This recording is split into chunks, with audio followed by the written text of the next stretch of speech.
ദക്ഷിണ ലേണിംഗ്സിന്റെ ട്രിലിംസ് ഹാക്കർ ക്യാപ്സ്യൂളിന്റെ മറ്റൊരു സെഷനിലേക്ക് ഏവർക്കും സ്വാഗതം. ഇന്ന് നമ്മൾ എടുക്കുന്ന തീം എന്ന് പറയുന്നത് സ്റ്റാറ്റ്യൂട്ടറി ബോഡീസ് ആണ്.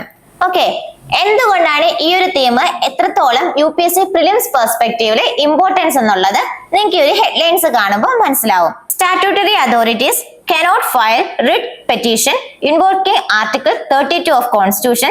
Supreme Court dismisses NCPCR. Delhi President delegates LG power to constitute any authority or statutory body, appoint members to board. So ഇങ്ങനെ സ്റ്റാറ്റ്യൂട്ടറി ബോഡീസിനെ കുറിച്ച് എല്ലായ്പ്പോഴും തന്നെ ന്യൂസ് ലൈൻസ് നിങ്ങൾക്ക് കാണാൻ സാധിക്കും. സോ ഇനി UPSC ഏതൊക്കെ ക്വസ്റ്റ്യൻസ് ആണ് കഴിഞ്ഞ കുറെ വർഷങ്ങളായി ഈ ഒരു തീമിൽ നിന്ന് ചോദിച്ചിട്ടുള്ളതെന്ന് നമുക്ക് നോക്കാം. 2023 consider the following organization or bodies in India: the National Commission for Backward Classes, the National Human Rights Commission, the National Law Commission, the National Consumer Dispute Redressal Commission. How many of the above are constitutional bodies? 2013 which of the following bodies does not or do not find mention in the Constitution? National Development Council, Planning Commission, Zonal Council. Select the correct answer using codes given below. So ഇതിൽ നിന്ന് നിങ്ങൾക്ക് മനസ്സിലാവും വളരെയധികം knowledge വേണ്ട ഒരു തീമാണ് ഈ പറയുന്ന statutory bodies. ഏതൊക്കെയാണ് കോൺസ്റ്റിറ്റ്യൂഷണൽ ബോഡീസ്, ഏതൊക്കെയാണ് സ്റ്റാറ്റ്യൂട്ടറി ബോഡീസ് തുടങ്ങിയ കാര്യങ്ങൾ, ഏതൊക്കെയാണ് കോൺസ്റ്റിറ്റ്യൂഷനിൽ മെൻഷൻ ചെയ്തേക്കുന്ന ബോഡീസ് എന്നൊക്കെ നമുക്ക് നേരത്തെ ചോദ്യങ്ങൾ വന്നിട്ടുണ്ട്. സോ എന്താണ് ഈ പറയുന്ന സ്റ്റാറ്റ്യൂട്ടറി ബോഡീസ്? എന്താണ് സ്റ്റാറ്റ്യൂട്ടറി ബോഡീസ്? ഒന്നെങ്കിൽ പാർലമെന്റിന്റെയോ അല്ലെങ്കിൽ സ്റ്റേറ്റ് ലെജിസ്ലേച്ചറിന്റെയോ ആക്ട് വഴി ഫോം ചെയ്ത ബോഡീസിനെയാണ് നമ്മൾ സ്റ്റാറ്റ്യൂട്ടറി ബോഡീസ് എന്ന് പറയുക. ഇവരുടെ പവേഴ്സ് ആയാലും ഡ്യൂട്ടീസ് ആയാലും ഫങ്ഷൻസ് ആയാലും ഒക്കെ ഡിറൈവ് ചെയ്യുന്നത് ഈ പറയുന്ന ആക്ട് ത്രൂ ആയിരിക്കും. സോ ഫസ്റ്റ് സ്റ്റാറ്റ്യൂട്ടറി ബോഡി എന്നുള്ളത് സെൻട്രൽ ഇൻഫർമേഷൻ കമ്മീഷൻ ആണ്. എസ്റ്റാബ്ലിഷ് ചെയ്തത് 2005 റൈറ്റ് ടു ഇൻഫർമേഷൻ ആക്ട് 2005 അണ്ടറിലാണ് ഈ പറയുന്ന സെൻട്രൽ ഇൻഫർമേഷൻ കമ്മീഷൻ ഫോം ചെയ്തത്. കോമ്പോസിഷൻ എന്ന് പറയുന്നത് ഒരു ചീഫ് ഇൻഫർമേഷൻ കമ്മീഷണറും അതേ കണക്ക് തന്നെ അപ് ടു 10 ഇൻഫർമേഷൻ കമ്മീഷണേഴ്സും അടങ്ങുന്നതാണ് സെൻട്രൽ ഇൻഫർമേഷൻ കമ്മീഷൻ എന്നുള്ളത്. അപ്പോയിന്റ് ചെയ്യുന്നത് പ്രസിഡന്റ് ആണ്. ഇതിനൊരു സെലക്ഷൻ പാനൽ തന്നെയുണ്ട്. PM ആയിരിക്കും ചെയർ ചെയ്യുന്നത്. അതേ കണക്ക് തന്നെ ലോക്സഭയിലെ ലീഡർ ഓഫ് ഒപ്പോസിഷന് union cabinet minister, PM nominate ചെയ്യുന്ന യൂണിയൻ ക്യാബിനറ്റ് മിനിസ്റ്റർ അടങ്ങിയ 3 പേരുള്ള സെലക്ഷൻ കമ്മിറ്റി ആയിരിക്കും പ്രസിഡന്റിന് അഡ്വൈസ് കൊടുക്കുന്നത്.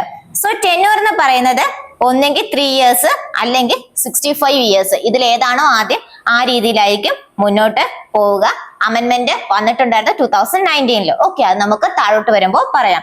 ദെൻ റിമൂവ് ചെയ്യുന്നത് പ്രസിഡന്റ് ആയിരിക്കും. അതായത് സുപ്രീം കോടതി ജഡ്ജിനെ റിമൂവ് ചെയ്യുന്ന അതേ പ്രൊസീജിയർ തന്നെയാണ് ഇവിടെയും ഉള്ളത്. സോ എന്താണ് സെൻട്രൽ ഇൻഫർമേഷൻ കമ്മീഷന്റെ മേജർ ഫങ്ഷൻ എന്ന് നോക്കാം. RTA അപ്പീൽസ് അഡ്ജുഡിക്കേറ്റ് ചെയ്യുക. അതേ കണക്ക് തന്നെ പബ്ലിക് ഇൻഫർമേഷൻ ഡിസ്ക്ലോസ് ചെയ്യാനുള്ള ഓർഡേഴ്സ് കൊടുക്കുക.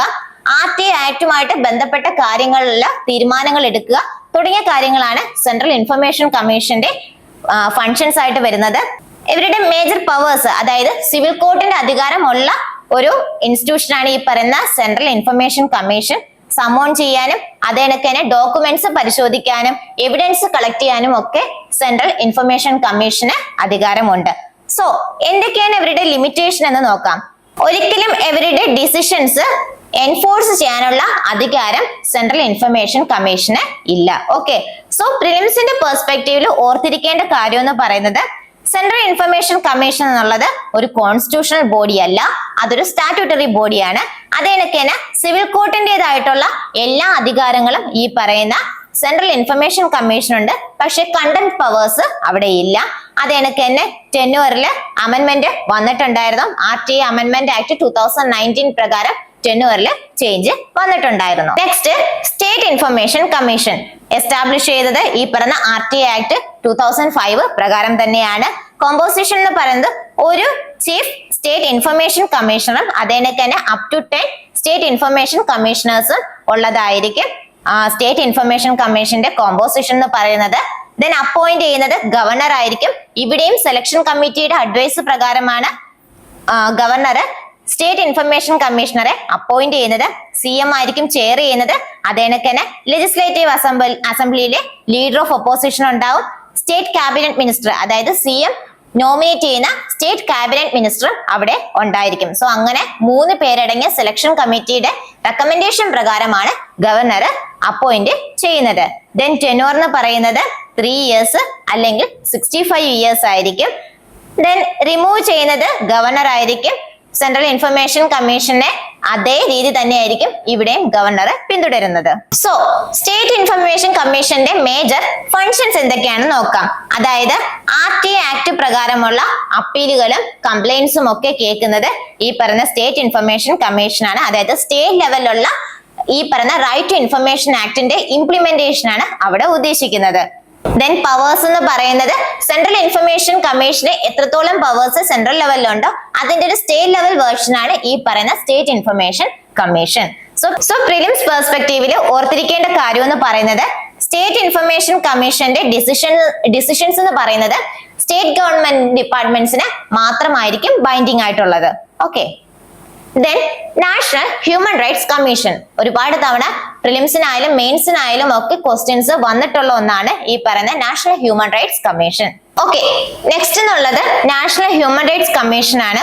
National human rights commission establish ചെയ്തത് 1993 protection of human rights act 1993 പ്രകാരമാണ് national human rights commission establish ചെയ്തിട്ടുള്ളത്. റീസെന്റ് 2019 ഒരു അമെന്റ്മെന്റ് വന്നിട്ടുണ്ടായിരുന്നു. അത് പ്രകാരം ടെന്യൂർ റെഡ്യൂസ് ചെയ്തിട്ടുണ്ടായിരുന്നു. അതേ കണക്ക് തന്നെ അവരുടെ എലിജിബിലിറ്റി ക്രൈറ്റീരിയ കുറച്ചും കൂടെ വൈഡൻ ആക്കുകയും ചെയ്തിട്ടുണ്ടായിരുന്നു. സോ NHRCയുടെ കോമ്പോസിഷൻ എന്ന് പറയുന്നത് ചെയർപേഴ്സൺ പിന്നെ 4 മെമ്പേഴ്സ് എന്ന രീതിയിലാണ്. ചെയർപേഴ്സൺ എന്ന് പറയുന്നത് ഒന്നെങ്കിൽ സുപ്രീം കോർട്ടിന്റെ ഫോർമർ ചീഫ് ജസ്റ്റിസ് ആയിരിക്കും, അല്ലെങ്കിൽ സുപ്രീം കോടതി ജഡ്ജ് ആയിരിക്കും. കൂടാതെ 4 മെമ്പേഴ്സ് എന്ന് പറയുമ്പോൾ ഒരാൾ ഫോർമർ ഹൈക്കോടതി ജഡ്ജ് ആയിരിക്കും. അതേ കണക്ക് തന്നെ 2 ഹ്യൂമൻ റൈറ്റ്സ് എക്സ്പേർട്സും ഉണ്ടാവും. പിന്നെ ഒരാള് NHRCയുടെ സെക്രട്ടറി ജനറൽ. ഇങ്ങനെ ചെയർപേഴ്സൺ പ്ലസ് 4 മെമ്പേഴ്സ് എന്നുള്ള രീതിയിലാണ് കോമ്പോസിഷൻ. സോ അപ്പോയിന്റ് ചെയ്യുന്നത് പ്രസിഡന്റ് ആണ്. തീർച്ചയായിട്ടും ഇവിടെയും ഒരു സെലക്ഷൻ കമ്മിറ്റി ഉണ്ട്.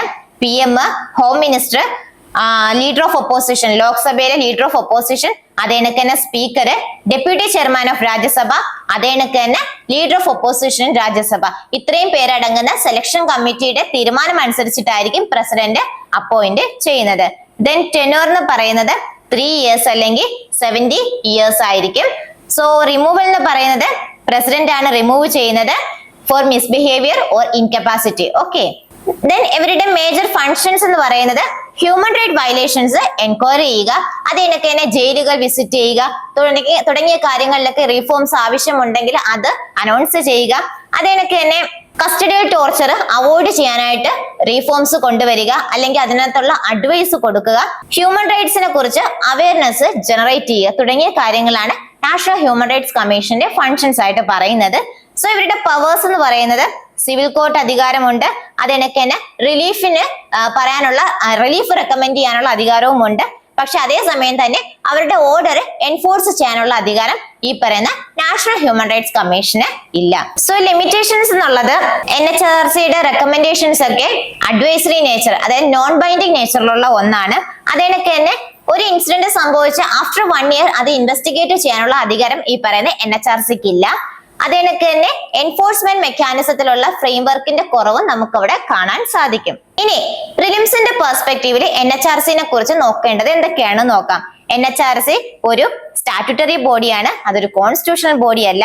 അതേണക്ക് തന്നെ സുവോമോട്ടോക്കുള്ള അധികാരമുണ്ട്. ദെൻ ആംഡ് ഫോഴ്സിന്റെ കേസിൽ റെക്കമെൻഡേറ്ററി പവേഴ്സ് മാത്രമേ ഈ പറയുന്ന NHRCക്കുള്ളൂ.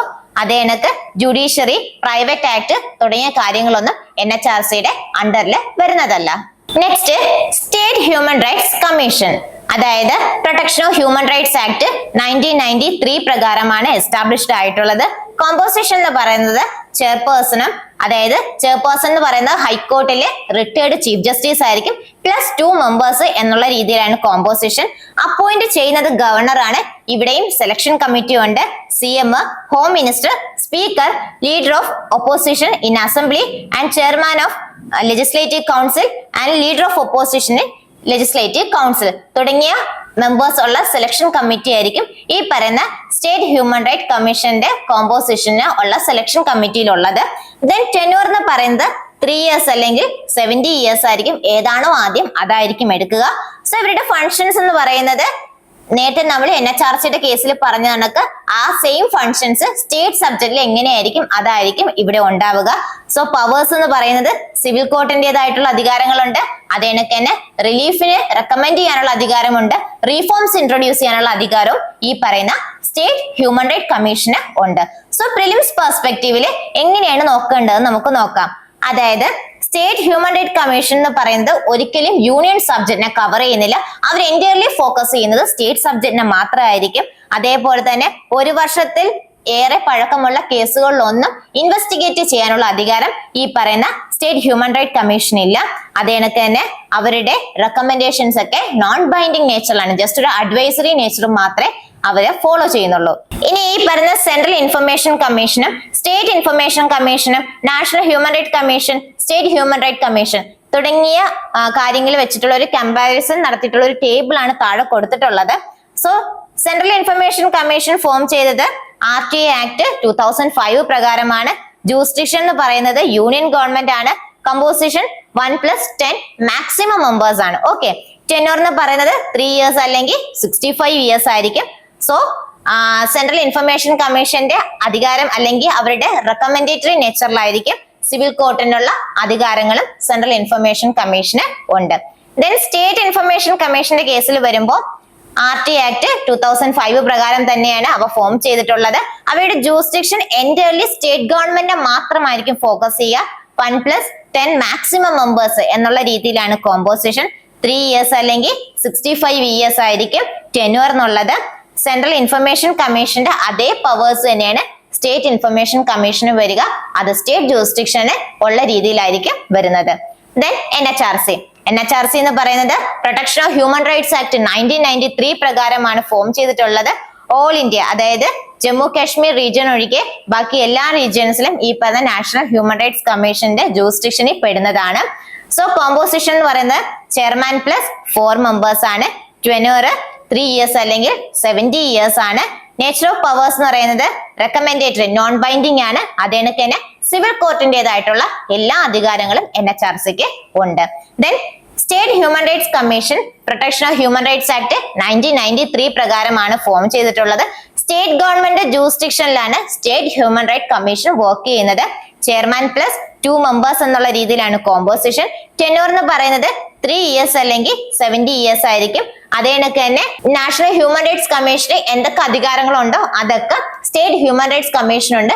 അത് സബ്ജക്ട് ടു സ്റ്റേറ്റ് സബ്ജക്ട്സിനെ വെച്ചിട്ടായിരിക്കും. ഓക്കെ, ഇനി പ്രിലിംസിന്റെ പെർസ്പെക്റ്റീവിൽ എങ്ങനെയൊക്കെ ക്വസ്റ്റ്യൻസ് നമുക്ക് പ്രതീക്ഷിക്കാമെന്ന് നോക്കാം. Statutory, constitutional, non statutory bodies എന്ന രീതിയിൽ കമ്പാരിസൺ ആയിട്ടോ മാച്ച് ദ ഫോളോയിങ് ആയിട്ടോ അല്ലെങ്കിൽ സ്റ്റേറ്റ്മെന്റ് ബേസ്ഡ് ക്വസ്റ്റ്യൻസ് ആയിട്ടൊക്കെ നമുക്ക് ക്വസ്റ്റ്യൻസ് പ്രതീക്ഷിക്കാൻ സാധിക്കും. അങ്ങനെയാകുമ്പോൾ വളരെയധികം രീതിയിൽ തന്നെ ഈ പവേഴ്സ്, ഫങ്ഷൻസ്, ആർട്ടിക്കിൾസ് തുടങ്ങിയ കാര്യങ്ങളൊക്കെ കൃത്യമായിട്ട്, റിമൂവല്, അപ്പോയിന്റ്മെന്റ് തുടങ്ങിയ കാര്യങ്ങളൊക്കെ കൃത്യമായിട്ട് പഠിച്ചിട്ട് പോവുക. സോ UPSCക്ക് വളരെയധികം ഇഷ്ടപ്പെട്ട ഒരു കാര്യമാണ് ഈ അമെൻമെന്റ്സ് എന്നുള്ളത്. അമെൻമെന്റ്സ് റിലേറ്റ് ചെയ്ത് പ്രസന്റ് അല്ലെങ്കിൽ ബിഫോർ എന്നുള്ള രീതിയിൽ സ്റ്റേറ്റ്മെന്റ്സ് വരാറുണ്ട്. അങ്ങനെ അതൊരു കൺഫ്യൂഷൻ സ്റ്റേറ്റ്മെന്റ്സ് ക്രിയേറ്റ് ചെയ്യാറുണ്ട്. അങ്ങനെ ആകുമ്പോൾ RTയുടെ അമെൻമെന്റ്സും അതിനൊക്കെയുള്ള ബാക്കിയുള്ള അമെൻമെന്റ്സും കാര്യങ്ങളും ഒക്കെ കൃത്യമായിട്ട് ഫോളോ ചെയ്യുക. അതേപോലെ തന്നെ NHRC, state human rights commission അവരുടെ റിപ്പോർട്ടുകളൊക്കെ കഴിഞ്ഞ കുറെ കാലങ്ങളായിട്ട് ചർച്ചയിലുണ്ടായിരുന്നു. അതായത് കസ്റ്റോഡിയൽ ഡെത്തിനെ കുറിച്ചും സ്റ്റേറ്റ് ഹ്യൂമൻ റൈറ്റ്സ് കമ്മീഷൻസ് ഒന്നും കൃത്യമായിട്ട് വർക്ക് ചെയ്യുന്നില്ല തുടങ്ങിയ കാര്യങ്ങളൊക്കെ ഒരുപാട് ആർട്ടിക്കിൾസ് വന്നിട്ടുണ്ടായിരുന്നു. സോ അവരുടെ പവേഴ്സ്, കാര്യങ്ങൾ, അതിനൊക്കെ തന്നെ അവരുടെ റെക്കമെൻഡേഷൻസ്, അത് ബൈൻഡിങ് ആണോ അല്ലയോ, ആരൊക്കെയാണ് കോമ്പോസിഷൻ, സെലക്ഷൻ കമ്മിറ്റി എങ്ങനെയാണ് തുടങ്ങിയ കാര്യങ്ങളൊക്കെ കൃത്യമായിട്ട് പഠിച്ചിട്ട് പോവുക. സോ ഇന്ന് നമ്മൾ കവർ ചെയ്തത് സ്റ്റാറ്റ്യൂട്ടറി ബോഡീസ് ആണ്. സ്റ്റാറ്റ്യൂട്ടറി ബോഡീസിൽ തന്നെ central information commission, state information commission, national human rights commission, state human rights commission തുടങ്ങിയ കാര്യങ്ങളൊക്കെ നമ്മൾ ഡീറ്റെയിലി പറഞ്ഞിട്ടുണ്ട്. സോ ഇതിന്റെ ഒരു ഡീറ്റെയിൽഡ് ആയിട്ടുള്ള ക്ലാസ് നിങ്ങൾക്ക് ദക്ഷിണ ലേണിംഗ്സിന്റെ യൂട്യൂബ് ചാനൽ അവൈലബിൾ ആണ്. നിങ്ങൾക്ക് അത് പോയി കാണാവുന്നതാണ്. സോ മറ്റൊരു സെഷനുമായിട്ട് നാളെ നമുക്ക് കണ്ടുമുട്ടാം.